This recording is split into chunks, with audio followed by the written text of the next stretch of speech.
अस्सलाम वालेकुम दोस्तों, इस्लामाबाद में आज दो अहम इजलास हुए। एक जानिब पीडीएम जमातें अपना इजलास कर रही थी, हिकमत अमली बना रही थी, दूसरी जानिब सुप्रीम जुडिशल काउंसिल का इजलास हो रहा था। अगले 20 साल की मनसूबाबंदी की जा रही थी chief justice of Pakistan justice Umar Bandial की जानिब से, लेकिन वो 20 साला मंसूबा जस्टिस काजी फाइज ईसा ने नाकाम बना दिया है। जुडिशल कमीशन ऑफ पाकिस्तान का जो इजलास हुआ उसमें जो चीफ जस्टिस ऑफ पाकिस्तान है जस्टिस उमर बंदियाल, उनके खिलाफ फैसला आ गया है। Chief justice of Pakistan justice Umar Bandial अपनी मर्जी के 5 जजेस सुप्रीम कोर्ट ऑफ पाकिस्तान में तैनात करना चाहते थे और एक ग्रेटर प्लान बनाया गया था। इस्टेब्लिशमेंट जिस तरह सुप्रीम कोर्ट ऑफ पाकिस्तान को इस्तेमाल करती रही है, अब प्लान यह था कि अपनी मर्जी के जूनियर जजेस को सुप्रीम कोर्ट ऑफ पाकिस्तान में लाया जाए और अगले 20 सालों में इन्हीं जूनियर जजेस ने सुप्रीम कोर्ट ऑफ पाकिस्तान का चीफ जस्टिस बनना था और इनकी मंशा से इनको इस्तेमाल करते हुए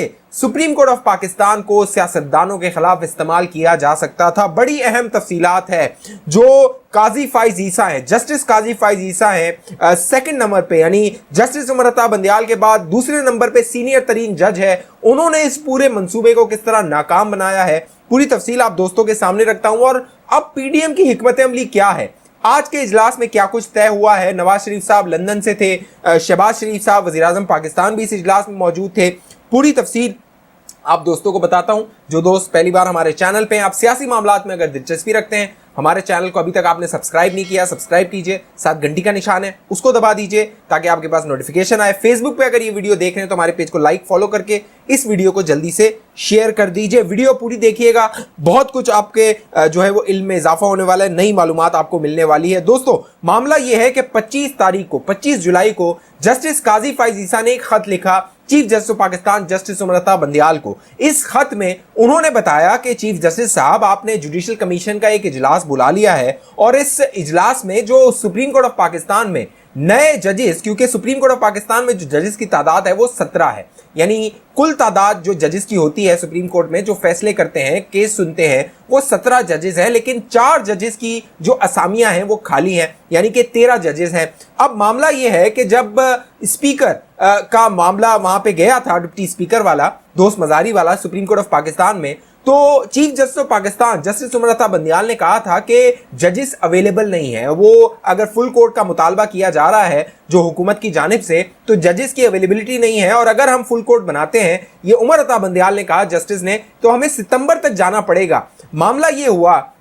कि इसी दौरान जस्टिस काजी फाइज ईसा का एक खत मंजर आम पर आ गया जो कि उन्होंने justice Umar Bandial chief justice को लिखा था। इस खत में उन्होंने ये इंकशाफ किया था कि जो चीफ जस्टिस ऑफ पाकिस्तान है वो अपनी मर्जी के 5 जजेस को सुप्रीम कोर्ट ऑफ पाकिस्तान में लाना चाहते हैं। और दिलचस्प बात यह है कि ये जो सुप्रीम जुडिशल काउंसिल है, इसके 9 मेंबरान हैं, यानी 9 मेंबरान ये फैसला करते हैं कि किस जज ने सुप्रीम कोर्ट ऑफ पाकिस्तान में जाना है। जस्टिस काजी फाइज ईसा, क्योंकि वो अगले चीफ जस्टिस हैं, 2023 में सितंबर में वो चीफ जस्टिस ऑफ पाकिस्तान बन जाएंगे, वो छुट्टियों पे गए हुए थे और जस्टिस काजी फाइज ईसा को जो छुट्टी मंजूर की थी वो जस्टिस उमर बंदियाल ने की थी। और justice Umar Bandial chief justice को शायद ये वक्त मौजू लगा कि मेरी मुखालफत में, क्योंकि काजी फाइज ईसा बड़े उसूल के पाबंद हैं, वो इन जूनियर जजेस के सुप्रीम कोर्ट में आने के मुखालफत थे क्योंकि ये मेरिट नहीं था, लिहाजा चीफ जस्टिस को ये लगा ये अच्छा मौका है इसको इस्तेमाल करते हुए, क्योंकि काजी फाइज ईसा नहीं है, जो इन जजेस को तैनात करवा दिया जाए, वोटिंग करवा दी जाए। लिहाजा आज के रोज ये सुप्रीम जुडिशल काउंसिल का इजलास बुलाया गया था। अब मामला यह है कि सुप्रीम जुडिशल काउंसिल के 9 मेंबरान होते हैं।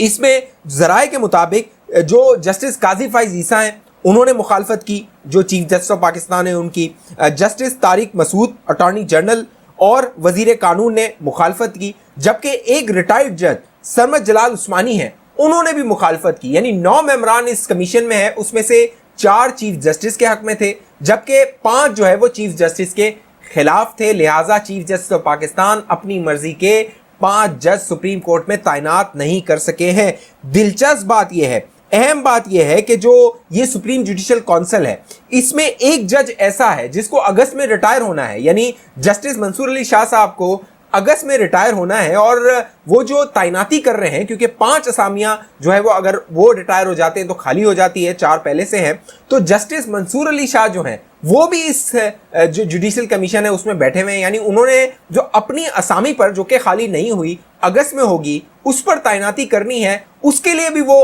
अपना फैसला दे रहे हैं। तो ये जो सुप्रीम कोर्ट ऑफ पाकिस्तान है इसको इस तरह मजाक बनाया गया है। अगर तादाद देखी जाए कि ये 9 मेंबरान कौन कौन है तो वो मैं आप दोस्तों को बता लेता हूं। इसमें chief justice of Pakistan justice Umar Ata Bandial का एक वोट है, जस्टिस काजी फैज ईसा वो दूसरे नंबर पे सीनियर जज है उनका वोट है, जस्टिस सदात तारिक का एक वोट है, जस्टिस एजाजुल एहसन का वोट है, जस्टिस मंसूर अली शाह का वोट है। इनके अलावा जो रिटायर्ड एक जज हैं जिस तरह मैंने बताया सरमद जलाल उस्मानी साहब, इसके अलावा एक वोट वजीर कानून का है, एक वोट पाकिस्तान बार काउंसिल के नुमाइंदे का और एक vote attorney general of Pakistan का है। यहां पे अहम बात यह है जो साजिश रचाई गई थी वो साजिश ये थी कि अटॉर्नी जनरल ऑफ पाकिस्तान जो है वो मुल्क से बाहर है, जो जस्टिस काजी फैज ईसा है वो मुल्क से बाहर है। लिहाजा अगर ये दोनों सुप्रीम जुडिशल काउंसिल के आज के इजलास में शामिल नहीं होते किसी भी वजूहात की बिना पर, तो chief justice of Pakistan justice Umar Ata Bandial अपनी मर्जी के जो 5 जजेस थे उनको सुप्रीम कोर्ट में तैनात करने में कामयाब हो जाते। अब दिलचस्प बात यह है कि इन जजेस में जो 5 नाम जेरे गौर थे उनमें जो सीनियर तरीन एक जज है, बाकी सारे जूनियर हैं। एक जज जो जस्टिस चीफ जस्टिस हैं हाई कोर्ट पिशावर के जस्टिस कैसर रशीद, वो मेरिट पे पूरा उतरते हैं, सीनियरिटी पे पूरा उतरते हैं, लिहाजा उनकी तैनाती जो है वो बिल्कुल हो जाती, वो जायज थी। लेकिन लाहौर हाई कोर्ट के जो जस्टिस शाहिद वहीद है, जबकि सिंध हाई कोर्ट के जस्टिस हसन अजहर हैं, जस्टिस शफी सिद्दीकी और जस्टिस नेमतुल्लाह फलपोटो हैं, ये तमाम जजेस अपनी हाई कोर्ट्स में जूनियर जजेस हैं, यानी ये नंबर 1 जजेस नहीं है। लाहौर हाई कोर्ट के जस्टिस शाहिद वहीद जो है वो सीनियरिटी के लिहाज से इस वक्त 4थे नंबर पर है, यानी chief justice Umar Ata Bandial 4थे number का जो जज है उसको सुप्रीम कोर्ट ऑफ पाकिस्तान में लाना चाहते थे, जबकि सिंध हाई कोर्ट के justice Hasan Azhar seniority list में 5वें नंबर पर है, जस्टिस शफी सिद्दीकी 6ठे नंबर पर है और जस्टिस नेमतुल्लाह फलपोटो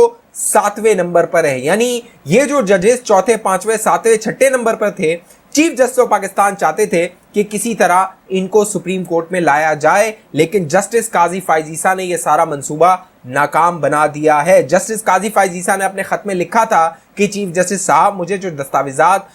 पढ़ने के लिए भिजवाई जा रही हैं उनमें जो दस्तावेजात हैं वो पढ़ने के काबिल नहीं है, लिहाजा आपने मेरी गैर मौजूदगी में ये सुप्रीम जुडिशल काउंसिल का इजलास बुलाया है, ये बदनीयती जाहिर करती है chief justice of Pakistan justice Umar Ata Bandial की। तो बड़ा एक फैसला आया है chief justice of Pakistan justice Umar Ata Bandial के खिलाफ, और वो जो अपनी मनमानी अपनी मर्जी करना चाहते थे उसमें उन्हें नाकामी हुई है। यही चीफ जस्टिस फुल बेंच या फुल कोर्ट बनाने से इनकार कर रहे थे जब हुकूमत मुतालबा कर रही थी, लेकिन हुकूमत ने अब एक पीडीएम का इजलास बुलाया है और इस इजलास में जिसमें मौलाना फजल रहमान थे,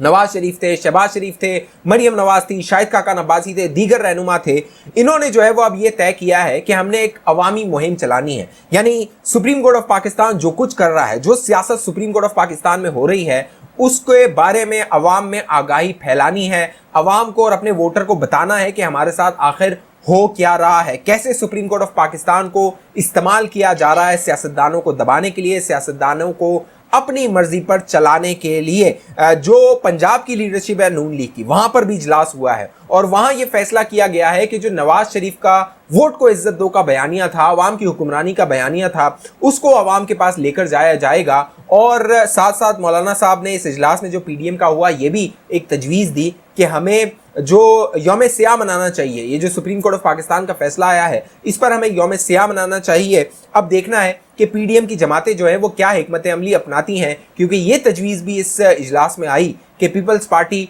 और एएनपी जो पीडीएम से अलग हो गई थी उनको दोबारा पीडीएम में शामिल किया जाए और अगला जो इंतखाब है वो पीडीएम के प्लेटफॉर्म से लड़ा जाए, एक इत्तेहाद बनाकर लड़ा जाए। और वो जो गैबी कुव्वतें हैं जो इमरान खान को एक बार फिर मुसल्लत करना चाहती हैं, पाकिस्तान पर इक़्तिदार 2/3 अक्सरियत दिलाकर उसे लाना चाहती हैं, उन्हें पीडीएम के प्लेटफॉर्म से नाकाम बनाया जाए। अब देखना यह है कि आने वाले दिन पीडीएम की हिकमत अमली क्या होती है और वो जो एक गैबी ताकतें ये खेल रही हैं इक़्तिदार का, जहां पर अदालतों को इस्तेमाल किया जा रहा है, इदारों को इस्तेमाल किया जा रहा है और अब ये सब बेनकाब हो रहा है, अवाम के सामने आ रहा है, उनकी हिकमत अमली, उनकी जो सियासी चालें हैं वो क्या रूप इख्तियार करती है, उनके नताइज क्या होते हैं, और